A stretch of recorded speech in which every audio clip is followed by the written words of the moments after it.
Hello, fifth grade. Today's lesson is chapter 14, Western Europe. And yesterday you read part of 14.1 on Spain, and today you should be reading on Portugal.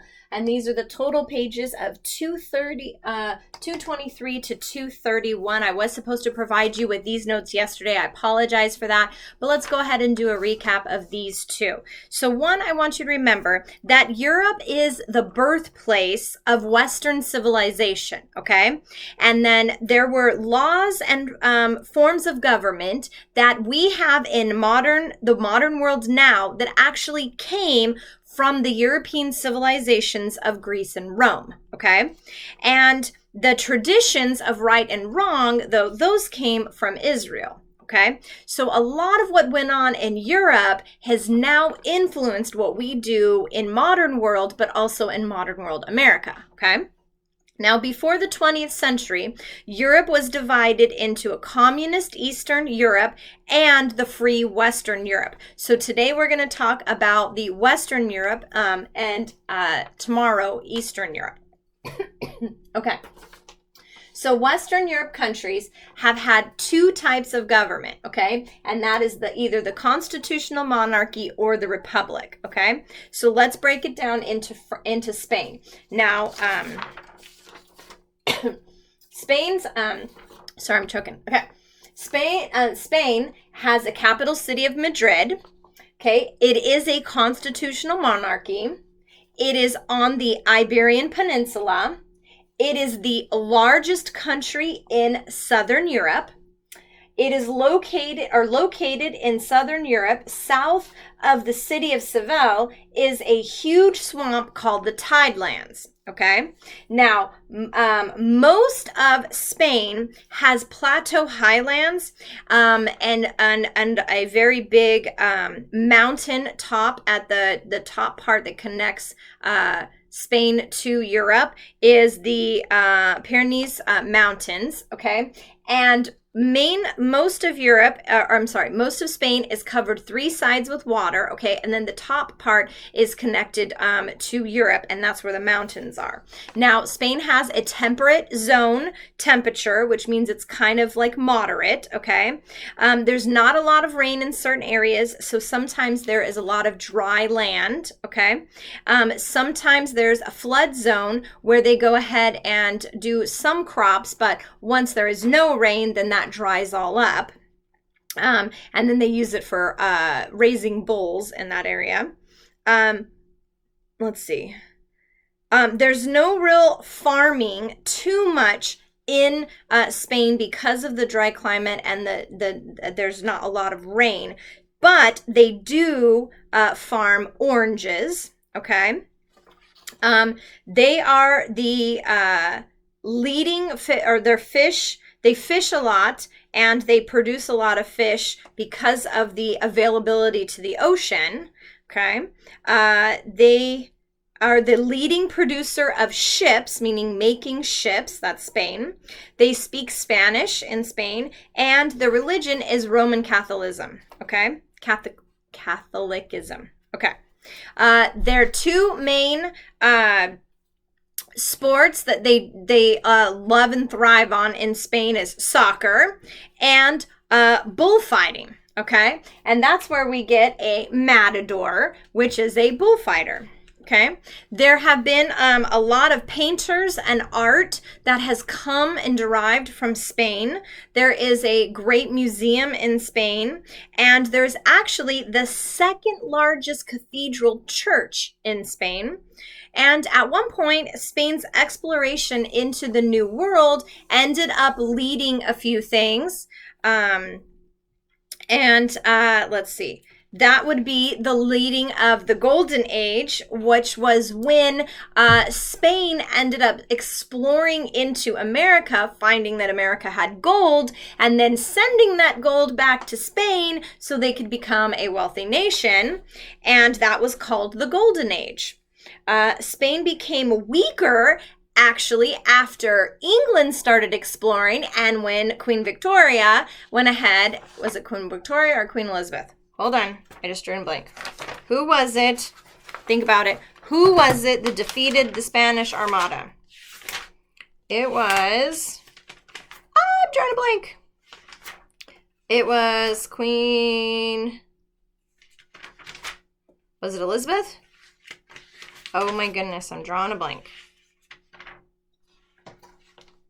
Yes, haha, okay.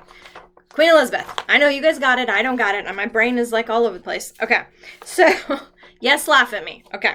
So, after England had then defeated the Spanish Armada with Queen Elizabeth, that ended up putting a little bit of weakness in Spain as a nation. Okay. Now, there were some famous people that came from Spain, and that was Miguel de Cervantes. And he was a famous writer and painter. Cortez was one of those explorers that helps explore into the New World, okay? And De Soto was also an explorer. And remember, Spain was one of the leading explorers into the New World, okay? They are the ones that sent out their fleets and ships to land in America and find the New World. And of course, they landed in Mexico first, and then they came north and into America. But remember that from last year when we learned all about how America was founded. Okay. Now, Spain did have a dictator called Franco, but later Juan Carlos became the king, and he ruled it as a constitutional monarchy, which it still is today. Okay, so that was a little bit about Spain. Now we're going to read about Portugal today. I'm hoping you have all the, okay. So Portugal, let me turn to my notes. Sorry. Okay. Portugal is located in the Iberian Peninsula as well. It is mostly hills and mountains, okay? It's because of its mountainous state and a lot of hills, okay? There are thick forests that cover the hills, and there's not a lot of room left for agriculture, so they do have a low agriculture industry, okay? And because of that, what they can produce is not enough for the country, so they do actually have to have stuff keep being brought in from other countries so they can sustain having that agriculture. Okay, their main source of wealth is actually cork, because it comes from oak trees, and since they have so many hills, there are thick forests that cover all of the hills, and so they actually produce a lot of cork. Like the corks that go in our cork bottles for like apple cider and wine and things like that. Yeah. And cork boards, like what's behind here, over here on the wall, cork boards. Okay. Now, there are vineyards in Portugal, and they are good for growing grapes. They do have one leading grain that they grow, which is wheat, but still not enough to sustain the country, so more has to be brought in, okay? The capital city is Lisbon. They speak Portuguese, which is similar to Spanish. They also, their religion is Roman Catholicism.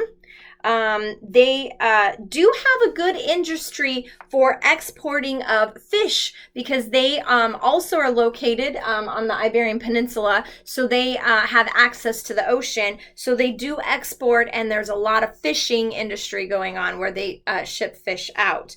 At one time, they were a powerful nation ruler, and they actually, too, helped in the exploration of the New World, meaning America. And that goes into with our famous people. We do have Ferdinand Magellan, and he was the first man to sail around the world. We have Bartholomew Diaz, and he sailed to the Cape of Good Hope, which is the tip of Africa. So that was their first, exploration. And then we have Vasco da Gama. We also learned about him last year. And he was the first European to sail to India, going around that tip of Africa. And then we also have Pedro Cabral, who discovered Brazil. So they were a leading nation in helping us discover the New World by them also sailing. And because the two are, in relation near each other, you could see how some of their influences came back and forth, meaning exploration, meaning their language, meaning their different types of industries, things like that, for fishing and stuff like that. But that is Spain and Portugal in its whole. I'm going to go ahead and move out of the way so you guys can take a minute to write down your notes. And I hope you learned about 2 new countries in Western Europe. Not exactly sure if anybody picked Spain or Portugal, but I do know that Jacob's grandma went to Spain and she really wanted him to do that nation. She told me about that yesterday. But unfortunately, he did pick something else, but that's good too, because then Jacob gets to learn a new country. But I hope that you guys learned a little bit about Spain and Portugal, and if you have any questions regarding your notes, let me know.